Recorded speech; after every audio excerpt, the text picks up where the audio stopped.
हमने यहाँ के स्थानीय राजनेताओं से बात करना शुरू किया कि वो ऐसा क्या करेंगे कि जिससे यहाँ पर रोजगार मिलेगा, युवा यहाँ से पलायन नहीं करेंगे।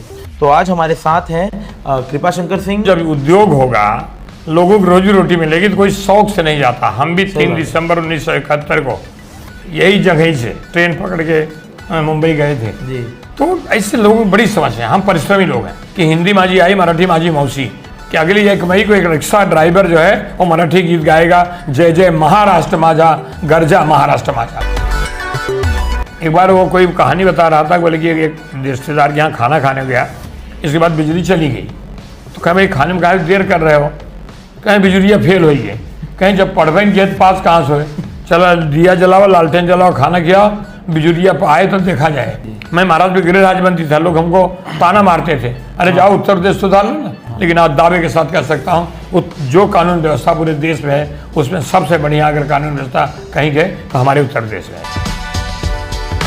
देखिए, हम आपको बता दें कि ये जो चर्चा हम कर रहे हैं ये जौनपुर में कर रहे हैं, और यहाँ जौनपुर में बैठकर इन्होंने मराठी भाषा का सम्मान के साथ मराठी भाषा भी कह दिया, और यहाँ की स्थानीय भाषा अवधी कहो या भोजपुरी कहो वो भी कहता है। सरकार में भाजपा शिवसेना सरकार में महाराष्ट्र में, और ये कानून पास किया गया है कि जिसको मराठी नहीं आएगा, जो मराठी नहीं बोल पाएगा, वो ऑटो रिक्शा चालक हो या टैक्सी चालक, उनका परमिट कैंसिल कर दिया जाएगा। हम लोग मिले तो हम लोग परिश्रम मनवा लेंगे, बोल लेंगे। हम लोग इतनी मेहनती है ना, हम कोई प्रेम की भाषा, हमारी हिंदी भाषा प्रेम भाषा, और हम तो कहते हैं मराठी सीखे जाएंगे, थोड़ा दिन उनको भोजपुरी भी सिखवा देंगे। जिनको मराठी के बारे में प्रेम क्यों नहीं हुआ, हमको रोजी रोटी मिल रही यार। महाराष्ट्र के स्थानीय नेता राज ठाकरे कहते हैं कि यूपी बिहार से आने वाली भीड़ को रोका जाए, तो उसे रोकने के लिए यहाँ के पलायन को पहले रोकना पड़ेगा। तो आप ऐसा क्या मुहिम चलाएंगे? जैसे प्रवासी संदेश तो कुछ तो शुरू किया है जिससे आप लोग तक संदेश पहुंचाएगा, आप लोग तक जनता का बात पहुंचाएगा, किस तरह से यहाँ पे रोका जाए, रोजगार लाया जाए। तो आप लोग ऐसा क्या करेंगे कि बहुत जल्द यहाँ से पलायन रुक जाए? महाराष्ट्र की संस्कृति नहीं है। कुछ व्यक्ति अगर इसको इस ढंग की बात कहते हैं तो उनका विचार है। कम से कम आने वाले 2-3 साल में 1 लाख जौनपुर वासियों को नौकरी यहीं मिलेगी, ऐसा मेरा सोच है। लेकिन इंडस्ट्री के मामले में पूर्वांचल बहुत पिछड़ा नहीं है, इसका जिम्मेदार आप किसे मानते हैं? था ही नहीं पिछड़ा, छोड़ दीजिए। अगर रहता अब काहे जाते भैया, हम तो गए तो पहली बार 6 वर्ष बाद में उठे थे, हुए नहीं गए। हमारा जिद था, हमारा संकल्प था, हमारा परिश्रम था कि नौकरी परमानेंट नहीं होगी तब तो नहीं। ऐसे बहुत सारे परिवार के लोग हैं नहीं जाना चाहते हैं, लेकिन क्या करें, कैसी हम भी 40 में रहे हैं जी। हम MLC बने तब भी 40 में रहे, हम मिनिस्टर बने 6 महीना तक, मतलब एक मिनिस्टर झोपड़ी में रहा है। वो लोग गुड़ लगाते हैं, हम गुड़ खिलाते हैं।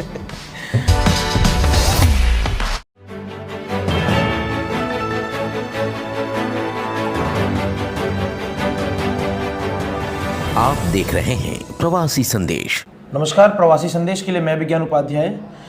मुंबई में प्रवासियों की जो स्थिति है उसे हर कोई जानता है, और जो प्रवासियों की जो वहाँ पे भाषाओं को लेकर वहाँ पर राजनीति होती है, तो इसी प्रकार की राजनीति को रोकने के लिए, जो प्रवासी को प्रताड़ना है उसे रोकने के लिए प्रवासी संदेश द्वारा एक अभियान चलाया जा रहा है, जिसका पिछले 6 मई 2026 को एक भारी कार्यक्रम रखा गया था मुगरा बादशाहपुर में, और वहाँ पर कई सारे वक्ता आए और उन्होंने अपनी बात रखी कि किस तरह से पलायन रोका जाए, युवाओं को यहाँ पर रोजगार दिया जाए।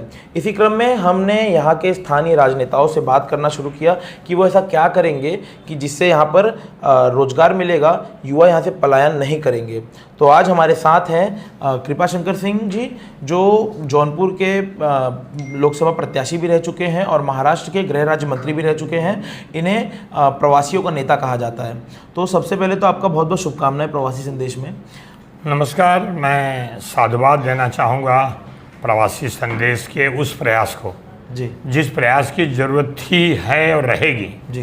कम से कम एक आवाज़ प्रवासियों का कभी अखबार के रूप में, आज चैनल के रूप में लोगों के बीच जा रहा है जी, जी। 6 मई को मुगरा बादशाहपुर में इसी को लेकर के कि प्रवासियों को कैसे पलायन से रोका जाए जी। तो जब उद्योग होगा, लोगों को रोजी रोटी मिलेगी तो कोई शौक से नहीं जाता। हम भी 3 दिसंबर 1971 को यही जगह से ट्रेन पकड़ के मुंबई गए थे जी। तो ऐसे लोगों को बड़ी समस्या है। हम परिश्रमी लोग हैं जी। हम प्रकोप का भाजन नहीं कहें, लेकिन हमने कहें कि महाराष्ट्र में हमको महाराज छत्रपति शिवाजी महाराज की भूमि है जी। महाराज भारतीय संविधान के शिल्पकार डॉक्टर बाबा साहब अम्बेडकर की धरती है। जी जब सामाजिक न्याय देश में कहीं नहीं था, तब छत्रपति साहू महाराज कोल्हापुर के, उन्होंने सामाजिक न्याय परिवर्तन की भूमिका को आगे लेके चले। शिक्षा के क्षेत्र में से सावित्रीबाई फुले, महात्मा फुले ने जिस ढंग से शिक्षा के क्षेत्र में भारतीय नारी को भी शिक्षा मिलनी चाहिए, तो महाराज जो है संतों की भूमि है। इसलिए हम परिश्रमी लोग जाते हैं। पलायन का कारण यह है, अगर यहाँ उद्योग जब कौन जाएगा, एक एक कमरे में 10 बाई कमरे में 8-8 9 लोग कैसे रहते हैं, कैसे, लेकिन उनकी एक चिंता बनी रहती है, महीने के अंत में पैसा कैसे मिलेगा, कितना मिलेगा, कैसे मैं घर भेजूंगा, मेरा चाचा, मेरा पिताजी, मेरा परिवार। एक मतलब मैंने कहा कि परिश्रम लेके जाते हैं। इस प्रयास को मैं साधुवाद दूंगा और इस प्रयास के साथ मैं पूरी कोशिश करूंगा कि मैं इसमें सतत निरंतर आपसे एक कदम मेरा आगे रहे, ऐसी मेरी कोशिश होगी। दूसरी बात, जहाँ तक महाराज का सवाल है, भाषा कभी विवाद के लिए होता ही नहीं, भाषा सिर्फ संवाद के लिए होता है। भाषा चाहे, हम एक उदाहरण दे रहे हैं कि हिंदी, मराठी और संस्कृत दोनों की लिपि एक ही, तीनों की एक टाइपराइटर पर अगर 3 भाषा टाइप हो सकती है तो हिंदी, मराठी और संस्कृत। मैं तो कहता हूँ कि वहाँ लोगों को मैंने कहा है, मराठी में ही कहा मैंने, की हिंदी माझी आई, मराठी माझी मावशी. आईनं मला जन्म दिला आणि मावशीकडे सगळे मिळत असताना मराठीमध्ये एक म्हण आहे की आई जगो मतलब आई मरो मावशी जगो. पण मतलब आई जगली पाहिजे आणि मावशी जगलीच पाहिजे. म्हणजे हा एक जे देवकी मैया यशोदा मैयाची आमची परंपरा आहे तसाच है महाराष्ट्र जी. कुछ लोग हैं, चंद लोग जो हैं इसको भाषा के नाम पर अपनी राजनीति करने पर सफल कभी नहीं होंगे. मैंने कहा ना कि महाराष्ट्र धरती किसकी है, महाराष्ट्र उस पूरे देश की आर्थिक राजधानी है, इसलिए कुछ लोग इसको करते हैं, हम लोग इसकी तरफ ध्यान भी नहीं देते हैं. हाँ, रह गई बात कि जहाँ तक मराठी बोलने का, मराठी बोलना चाहिए. जिस भाषा का जहाँ उपयोग है, जो वहाँ की मातृभाषा है, उस मातृभाषा के साथ लोगों को रहना चाहिए. मराठी हम सीख लेंगे ना. हमने तो 4 जून 2022 में एक चिट्ठी लिखी थी आदरणीय योगी आदित्यनाथ जी को, और उसमें लिखा था कि आप एक वैकल्पिक भाषा जो होते हैं ना, एक अल्टरनेट भाषा, पर्यायी भाषा बल्कि कौन होनी चाहिए, तो उनका मराठी डाल दो. हमारे वहाँ से लोग आए, फर्नाटक मराठी बोलेंगे और यहाँ नौकरी मिल जाएगी, तकलीफ नहीं होगी. मराठी न बोलने से हम लोगों का नुकसान है. इसलिए मराठी, और मैंने कहा है कि अगली 1 मई को एक रिक्शा ड्राइवर जो है वो मराठी गीत गाएगा, जय जय महाराष्ट्र माझा, गर्जा महाराष्ट्र माझा. ये हमारा ऑटो रिक्शा ड्राइवर गाएगा. हम लोग परिश्रमी लोग हैं. हाँ, बट आज आपको बताना चाहूँगा, मेरा अपना दुर्भाग्य रहा, मैं चुनाव में सफल नहीं हो पाया लोकसभा के. जी. लेकिन हमारी मंशा या हमारी जो ये है सोच वो कम नहीं हुई. इसी जौनपुर जनपद में आने वाले समय में प्रयास हो रहा है. लगभग एक 500-600 एकड़ ज़मीन जो है पूर्वांचल एक्सप्रेस के पास है. मोगरा बाजार में सतहरिया के पास काफ़ी ज़मीन है. तो ज़मीन एक्वायर करने का काम आदरणीय योगी आदित्यनाथ जी ने, उनकी सरकार ने शुरू भी किया है. जिस दिन ज़मीन में, अब तो डर खत्म हो गया. पहले तो लोगों को डर रहा था, यहाँ फैक्ट्री क्या, शाम को जंगही उतरने के बाद तो इतना साधन नहीं होता था. शाम को लोग गाँव नहीं जाते थे कि पूरी हमारी जो कमाई है कोई लुटेरा लूट लेगा. आज तो सीधा एक किनारा है, सुधर जाओ नहीं तो कहीं भी जाओ, ऊपर जाओ, कहाँ जाओ, मतलब नहीं, बस सुधर जाओ. योगी मॉडल. हाँ, मतलब वो मैं धन्यवाद दूंगा, धन्यवाद का प्रणाम करूंगा कि हम उत्तर प्रदेश के बारे में जो कानून व्यवस्था की एक समय बात होती थी. जी. मैं महाराज भी गृह राज्य मंत्री था, लोग हमको ताना मारते थे, अरे जाओ उत्तर प्रदेश सुधार लो ना. लेकिन आज दावे के साथ कह सकता हूँ, जो कानून व्यवस्था पूरे देश में है उसमें सबसे बढ़िया अगर कानून व्यवस्था कहीं गए तो हमारे उत्तर प्रदेश में है. ये मतलब सोच. इसलिए लोगों का डर खत्म. बिजली, एक बार वो कोई कहानी बता रहा था, बोले कि एक रिश्तेदार के यहाँ खाना खाने गया, इसके बाद बिजली चली गई. तो कहें भाई खाने में काहे देर कर रहे हो, कहीं बिजलियाँ फेल हुई है, कहीं जब पढ़वे के पास कहाँ से, चला दिया जलाओ, लालटेन जलाओ, खाना खिलाओ, बिजुरिया आए तो देखा जाए. तो ये था बिजुरिया फेल हुई है. बिजली को बिजुरिया कहते थे लोग, फेल हो गई. और कैसे कैसे हम लोगों ने लालटेन जला के, दिया जला के पढ़ के गए यहाँ पे. इसलिए मतलब जौनपुर जो है वैसे भी परिश्रमी है, और जौनपुर पूरे देश में सबसे ज़्यादा प्रशासन का अधिकारी अगर किसी ने दिया तो जौनपुर दिया है. उसका बड़ा कारण था तिलकधारी महाविद्यालय. तिलकधारी महाविद्यालय था, बगल में कुंदगोंदा, कुद्दूपुर, माधोपट्टी, परियावा, ये सारे जो क्षेत्र थे इससे लाभान्वित होते थे. और प्रयाग विश्वविद्यालय जो इलाहाबाद विश्वविद्यालय था, वहाँ जाके लोगों ने निकले. टैलेंट बहुत है जौनपुर के पास. आज महाराणा प्रताप की जयंती है. 9 मई 1540 में एक जो सूर्य उदय हुआ था वो महाराणा प्रताप के रूप में उदय हुआ था. आज भी इतने सालों के बाद महाराणा प्रताप हैं और रहेंगे. उन्हीं विचारों के लिए चल रहे हैं. कम से कम 12 बच्चों का आज सम्मान है. PCS में है, कोई IAS में है. उनका सम्मान रखा है। अगर एक केंद्रीय विश्वविद्यालय जौनपुर हो जाए, केंद्रीय विश्वविद्यालय, जी जी, क्योंकि मैंने एक जगह कह दिया कि केंद्रीय विश्वविद्यालय हो जाए तो बहुत अच्छा होगा, तो एक महापुरुष थे, उन्होंने कहा कि अरे केंद्रीय विद्यालय आ गया, कब का आ गया आपको पता ही नहीं है। तो उनको विद्यालय विश्वविद्यालय, तो भगवान उनको सद्बुद्धि दें, केंद्रीय विश्वविद्यालय हो जाए। तो मैं कह रहा हूँ कि जौनपुर जनपद में हर क्षेत्र में गोधना, माधोपट्टी, कुद्दपुर मिलेगा। अच्छा, और मेरी प्रयास जारी है। इवन हमको केंद्रीय अपना शिक्षा मंत्री धर्मेंद्र प्रधान जी ने आश्वस्त किया है, गवर्नर साहब ने आश्वस्त किया है, मुख्यमंत्री ने आश्वस्त किया है कि कोशिश होगी कि पूर्वांचल विश्वविद्यालय को भी केंद्रीय विश्वविद्यालय बना दिया जाए, तो इतना बड़ा इंफ्रास्ट्रक्चर है, हो जाएगा। तो ये कोशिश चल रही, हम सब लोग कर रहे हैं और करेंगे भी। जी। देखिए, हम आपको बता दें कि ये जो चर्चा हम कर रहे हैं ये जौनपुर में कर रहे हैं, और यहाँ जौनपुर में बैठकर इन्होंने मराठी भाषा का सम्मान के साथ मराठी भाषा भी कह दिया, और यहाँ की स्थानीय भाषा अवधी कहो या भोजपुरी कहो वो भी कह दिया।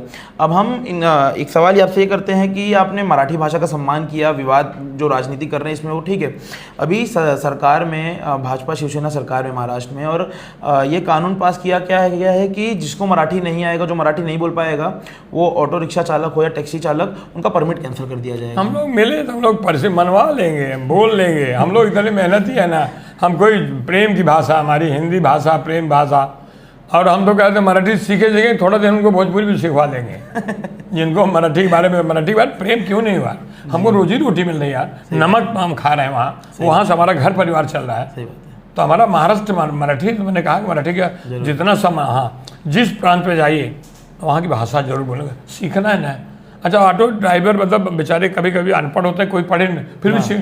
अगर हम मोटर गाड़ी चलाना सीख लेते हैं, तबेले से निकल के एक बच्चा डॉक्टर बनता है, इंजीनियर बनता है, इतने पानी गोबर में रह कर के जो पिता अपने बच्चों को पढ़ाता है, आज स्थिति उसको देखिए, उद्योगपति बन के बैठा हुआ है जी। तो ये परिस्थितियाँ जो है ना, मुझे लगता है कि हम उत्तर भारत के लिए, खास करके पूर्वी उत्तर प्रदेश के लिए, मैं आज महाराणा प्रताप की जयंती भी और 6 तारीख का जो कार्यक्रम हुआ भव्य का, और लोगों की चर्चा हुआ, ये चर्चा होती रहेगी, और मैं उसमें भागीदार बन करके जहाँ भी लगेगा मैं कोशिश होगी, मैं इसको आगे ले जाने की कोशिश करूँ। महाराष्ट्र के स्थानीय नेता राज ठाकरे कहते हैं कि यूपी बिहार से आने वाली भीड़ को रोका जाए, तो उसे रोकने के लिए यहाँ के पलायन को पहले रोकना पड़ेगा। तो आप ऐसा क्या मुहिम चलाएंगे? जैसे प्रवासी संदेश तो कुछ तो शुरू किया है, जिससे आप लोग तक संदेश पहुंचाएगा, आप लोग तक जनता का बात पहुंचाएगा, किस तरह से यहाँ पे रोका जाए, रोजगार लाया जाए। तो आप लोग ऐसा क्या करेंगे कि बहुत जल्द यहाँ से पलायन रुक जाए? महाराष्ट्र की संस्कृति नहीं है। कुछ व्यक्ति अगर इसको इस ढंग की बात कहते हैं तो उनका विचार है। हमने कहा हम लोग पर्सनली मेहनती हैं, हम तो कभी कभी कहते हैं मुंबई जाने के लिए गाड़ी मत भेजो, जौनपुर से, प्रतापगढ़ से, आजमगढ़ से, बलिया से, बनारस से, भदोही से और गाड़ियाँ भेजो। जब हमारा उद्योग यहाँ हो जाए अपने आप लोग नहीं जाएंगे। जरूर। प्रवासी संदेश की तरफ से जो प्रवासी सम्मेलन हुआ, तो उसमें एक घोषणा की गई कि प्रवासी संदेश एक फाउंडेशन बनाएगा जिसका नाम रहेगा प्रवासी फाउंडेशन। और अभी मैंने बताया कि आपको लोग प्रवासी नेता भी कहते हैं, तो इस फाउंडेशन को या इस जो मुहिम है इसको आप किस तरह से सहयोग करेंगे? मैंने कहा मेरी कोशिश होगी, ये बहुत बड़ा प्रयास है जी। और एक पत्रकार, एक पत्रकारिता, एक मतलब चैनल, एक अखबार अगर इसको लेके आगे चलता, जिससे मतलब और बढ़िया क्या हो सकता है। मैं प्रवासी फाउंडेशन के माध्यम से जहाँ भी जैसे लगे ये आवाज़ उठाएंगे, और मुझे लगता है कि आने वाले समय में जिस ढंग से इंफ्रास्ट्रक्चर पूरे उत्तर प्रदेश को मिल रहा है, बिजली मिल रही है, सड़क मिल रहा है, पानी मिल रहा है, और इसके साथ साथ हवाई अड्डे बन रहे हैं, तो बड़ी कोशिश है। लेकिन आज मैं नहीं कर सकता, लेकिन इतना जरूर कहूँगा कम से कम आने वाले 2-3 साल में 1 लाख जौनपुर वासियों को नौकरी यहीं मिलेगी, ऐसा मेरा सोच है। लेकिन इंडस्ट्री के मामले में पूर्वांचल बहुत पिछड़ा नहीं है, इसका जिम्मेदार आप किसे मानते हैं? था ही नहीं पिछड़ा, छोड़ दीजिए। अगर रहता अब काहे जाते भैया, हम तो गए तो पहली बार 6 बरस बाद में उठे थे, हुए नहीं किए। हमारा जिद था, हमारा संकल्प था, हमारा परिश्रम था कि नौकरी परमानेंट नहीं होगी तब तो नहीं। ऐसे बहुत सारे परिवार के लोग हैं नहीं जाना चाहते, लेकिन क्या करें, कैसी हम भी 40 में रहे हैं जी। हम MLC बने तब भी 40 में रहे, हम मिनिस्टर बने 6 महीना तक, मतलब एक मिनिस्टर झोपड़ी में रहा है। अच्छा। मतलब मकान मिला था, मकान का काम चल रहा था, 6 महीने लगा, लेकिन फिर भी हमको लगा कि नहीं यहाँ हम रह सकते हैं। मुंबई में? मुंबई में। अच्छा। तब 10 बाई 12 का रूम था, थोड़ा बढ़ गया था, एक रूम और ले लिए थे। अच्छा। ऊपर कौला ही था, मतलब कोई बिल्डिंग नहीं थी, 40 ही थी, उसमें भी एक होम मिनिस्टर अगर रह सकता है तो ये हम लोग मतलब ये हमारी माता शीतला माता की कृपा है, ये बाबा भोले विश्वनाथ के है। उधर मैया विंध्याचल बैठी, हम लोग यहाँ से क्या जाते हैं, सवैया अढ़ैया यही सब गाते जाते थे, चना गुड़ लेके जाते थे जी। वो लोग गुड़ लगाते हैं, हम गुड़ खिलाते हैं।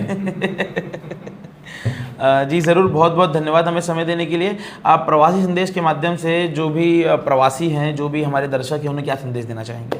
मैं यही कहूँगा खास करके जौनपुर जनपद वासियों को कि हर परिवार की परिस्थिति वही है जी। हर परिवार से कम जौनपुर जनपद का, तो मुंबई में हर छठवां उत्तर भारतीय वो जौनपुर जनपद का है जी। क्योंकि जौनपुर में कोई मतलब उद्योग नहीं है, उद्योग लगे। और माननीय योगी आदित्यनाथ जी ने कहा है कि 1 डिस्ट्रिक्ट 1 प्रोडक्ट जी। तो उन 1 प्रोडक्ट के हिसाब से अभी जो होना चाहिए उन्होंने इमरती को जोड़ दिया। उन्होंने जोड़ दिया कि तेल और इत्र पहले यहाँ बनते, वो नहीं बन पा रहे हैं। लेकिन हमारी इच्छा है कि एक यहाँ पे टेक्सटाइल हब बने। हाँ। उसकी ज़रूरत है। आज बांग्लादेश पूरे टेक्सटाइल हब की वजह से उसकी इकोनॉमी चल, बांग्लादेश पूरा कंट्री। तो जौनपुर में वो इंफ्रास्ट्रक्चर है। इधर से आजमगढ़ है, इधर से मिर्ज़ापुर है, इधर भदोही है, भदोही कालीन का कारखाना था। जौनपुर एक बढ़िया टेक्सटाइल हब बने, और टेक्सटाइल हब जो है यहाँ लखनऊ नज़दीक है, इधर अयोध्या एयरपोर्ट हो गया, इधर वाराणसी एयरपोर्ट है। कभी ऐसा है कि ऐसा उद्योग लगेगा जौनपुर हवाई अड्डा बन सकता है। लेकिन आज हमारे पास इंफ्रास्ट्रक्चर है। इधर से ईस्टर्न एक्सप्रेस आई जा रही, इधर से लखनऊ जा रहे हैं, इधर से प्रयागराज जा रहे हैं। जौनपुर बीच बचा हुआ है जी। कि जौनपुर के लिए मुझे लगता है कि सब ज़्यादा मुझे पूरी मालूम नहीं, लेकिन उत्तर प्रदेश की जनसंख्या के बारे में जौनपुर एक आधा कोई जिला होगा जो जनसंख्या में ज़्यादा होगा, नहीं सब ज़्यादा जनसंख्या भी जौनपुर बताई जाती है। जौनपुर क्या कहें, हम तो कहते हैं कि जौनपुर का मूली और खरबूजा तक पूरे विश्व में प्रसिद्ध है। एक फाफा मऊ का नाम लेते हैं, दूसरे जमैथा खरबूजा की बात करते हैं। जी। तो जौनपुर के लोग, जौनपुर और एक विशेषता है, क्या कहें उसको, यहाँ थाना जो है पुलिस स्टेशन वो बक्सा में है। हाँ। और रेलवे स्टेशन भंडरिया में है। भंडरिया होती है गाँव में, उसका नाम भंडरिया है। गांव में अम्मा दूध दही बिलार न पी जाए तो उसके लिए भंडरिया बनाते थे। अब हमने कहा रेलवे मंत्री से कि भंडरिया से बाहर निकालिए हमारा रेलवे स्टेशन। जी। तो प्रयास चल रहा है, और मुझे उनको भी साधुवाद दूंगा अश्विनी वैष्णव जी को कि समय समय पर उन्होंने ट्रेनें चलवाई, समय समय उन्होंने मुझे ये दिया, और रेलवे स्टेशन बनाने की प्रक्रिया चल रही है। और वंदे भारत ट्रेन मुंबई से यहाँ उन्होंने प्रिंसिपली एक्सेप्ट कर लिया है। लेकिन जिस दिन वो इंफ्रास्ट्रक्चर तैयार हो जाए उस दिन वंदे भारत यहाँ से भी चलेगी। कोशिश चल रहा है। और इसमें प्रवासी संदेश पूरी तरह से, मुझे लगता है जौनपुर वासी आपका इतना धन्यवाद देंगे, इतना आपका उपकार मानेंगे कि प्रयास आपका और प्रयत्न हम सबका। बहुत बहुत धन्यवाद हमें समय देने के लिए। आप प्रवासी संदेश और प्रवासी फाउंडेशन जो नया बनेगा उसको भी ऐसे ही आशीर्वाद दीजिएगा। हम आपको फिर से मिलेंगे किसी ऐसे ही प्रवासी मुद्दे को लेकर, किसी राजनेता से या किसी प्रवासी नेता से आपको मिलाएंगे। तब तक आप बने रहिए प्रवासी संदेश चैनल पर। बहुत बहुत धन्यवाद। बस एक और है उसमें जी, अंत में मुझे कहना पड़ेगा, शक्ति किसी है भगवान श्री राम की, तो जय श्री राम, जय भाजपा, मैं भाजपा। प्रवासी संदेश को लाइक करें, शेयर करें, कमेंट करें, सब्सक्राइब करें और बेल आइकन जरूर दबाएं।